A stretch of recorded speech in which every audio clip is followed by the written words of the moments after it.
কিয়ামতের 10টা নিদর্শন আছে বড় বড়, তার মধ্যে একটা হচ্ছে দাব্বাতুল আরদ, জমিন থেকে ফুঁড়ে একটা প্রাণী বের হবে।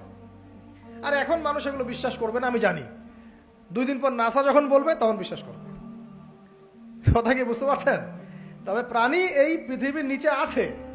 রাসূল সাল্লাল্লাহু আলাইহি ওয়াসাল্লাম বলছেন 10টা আলামত না আসা পর্যন্ত কিয়ামত হবেই না।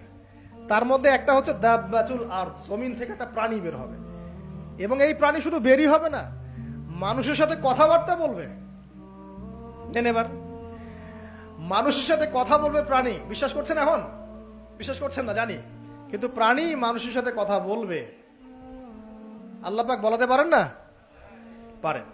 আচ্ছা, সামনে যান। ওই প্রাণী যখন দাঁড়িয়ে আছে রাস্তায়, এখন এই বালক বলছে আজকে আমি প্রমাণ করে নিব যে আল্লাহর আনুগত্যশীল ওই পাদ্রী সঠিক নাকি ওই জাদুকর সঠিক। এবার সে একটা ইট হাতে নিল, পাথর হাতে নিয়ে এসে বলছে, আল্লাহ তোমার কাছে যদি ওই জাদুকরের কাজের চাইতে এই পাদ্রীর কাজ বেশি পছন্দনীয় হয়, এই ইটের আঘাতে এই জন্তুকে তুমি মেরে ফেলো আল্লাহ। এ বলেছে বিসমিল্লাহ বলে পাথর নিক্ষেপ করলো, নিক্ষেপ করার সাথে সাথেই জন্তু ডেড। তখন তার আইন আল ইয়াকিন, হাক্কুল ইয়াকিন হয়ে গেল যে হ্যাঁ, আল্লাহর কাছে এই পাদ্রীর আমলই সবচেয়ে বেশি পছন্দনীয়। তার আর মনে কোনো সংশয় থাকলো না।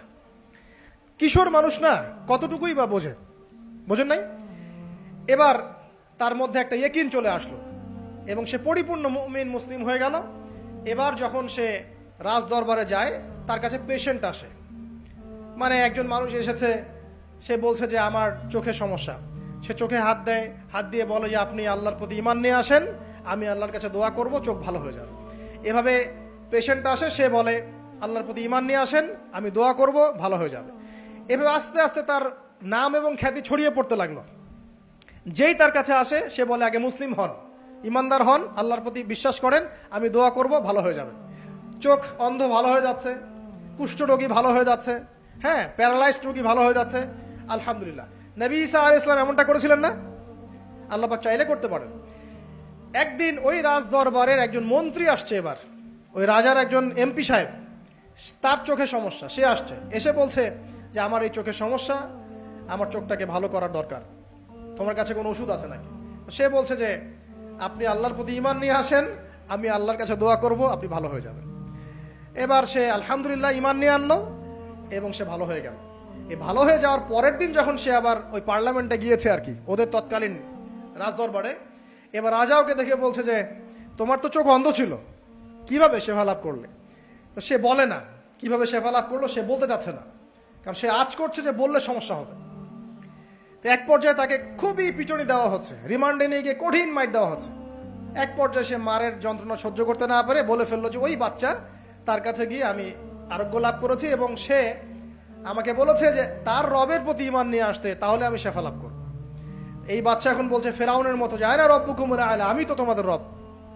নমরুদের মতো আমি তো তোমাদের রব, ঠিক আছে, আমি ছাড়া তোমাদের কে রব আছে? আমি তো জানি না যে আমি ছাড়া তোমাদের কোনো ইলাহ আছে। এবার এই লোকটাকে হত্যা করা হলো, এই এমপি সাহেবকে হত্যা করা হলো, বিকজ সে ঈমান নিয়ে আস। এবার সেই বালককে ডেকে আনা হচ্ছে, বলা হচ্ছে বলো তুমি নাকি তোমার রবের নাম দিয়ে মানুষের ট্রিটমেন্ট করা শুরু করেছো? তখন সেই বালক বলছে হ্যাঁ, আমি এক আল্লাহর প্রতি বিশ্বাস করি এবং তার রাসূলের প্রতি বিশ্বাস করি, তার প্রেরিত আসমানি কিতাবে বিশ্বাস করি। এখন রাজা বলছে আমি ছাড়া তোমাদের কোন ইলাহ আছে আমি তো জানি না। এই সৈন্যবাহিনী শোনো, এই বালককে ধরো, ধরে নিয়ে গিয়ে উঁচু পাহাড়ে নিয়ে যাও, ওখান থেকে ফেলে দাও। কথা বুঝতে পারছেন?